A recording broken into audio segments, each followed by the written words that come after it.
Alors bonjour, bienvenue dans la série Publisher. Alors aujourd'hui, ce que l'on va voir, c'est comment créer des colonnes et des marges et influencer les marges. Donc j'ouvre Publisher, je crée un nouveau document. Là, je ferai remarquer une chose, en haut ici, il y a création de page. Alors si je clique sur création de page, j'ai un nouveau menu supérieur qui va s'afficher. C'est ici que je vais pouvoir influencer les marges. Vous voyez, les marges ici en ce moment sont standards. Elles se créent automatiquement. Par contre, si je clique sur marge, marge personnalisée, je vais arriver à ce tableau qui va me permettre de modifier les marges. Donc, ici, on voit que les marges sont à 1,27 cm. Ça veut dire que le logiciel n'est pas en pouces. J'annule, comme je vous ai fait remarquer, je m'en vais dans Fichier, je vais dans Options, et dans Options, je m'en vais sur Options avancées et c'est ici que je vais changer mes règles pour pouces. Vous voyez que mes règles en haut sont en pouces et mes règles sur le côté sont en pouces. Je retourne dans la page.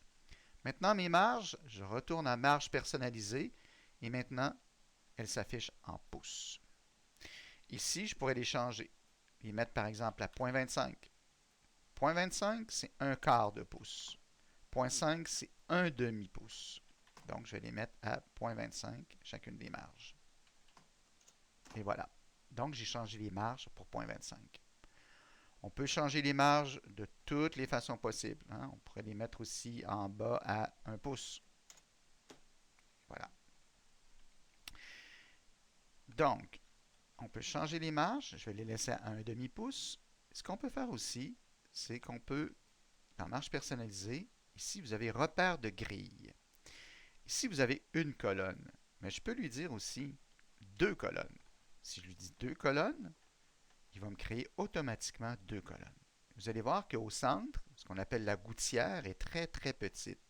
Alors, si je retourne dans mise en page, marge personnalisée, dans repère de grille, dans l'espacement ici, je vais lui donner la même taille, c'est-à-dire 0,25. Ici, c'est intéressant parce que si vous entrez IN ou PO, le logiciel comprend que c'est des pouces, que ce soit en français ou en anglais. Donc, j'ai rentré pouces pour PO et maintenant, ma gouttière, elle a 0,25 pouces. Je peux retourner aussi dans mes marges personnalisées, repère de grille, et dire, ah ben regarde, je ne veux pas deux colonnes, mais j'en veux trois. Je fais OK, et j'ai maintenant trois colonnes. Donc, c'est simple.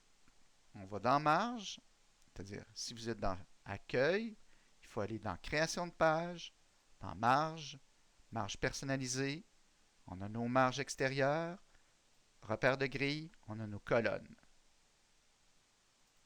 Alors, c'est tout pour ce petit vidéo, en espérant que ça vous a plu. Abonnez-vous à ma chaîne pour en voir plus. Merci.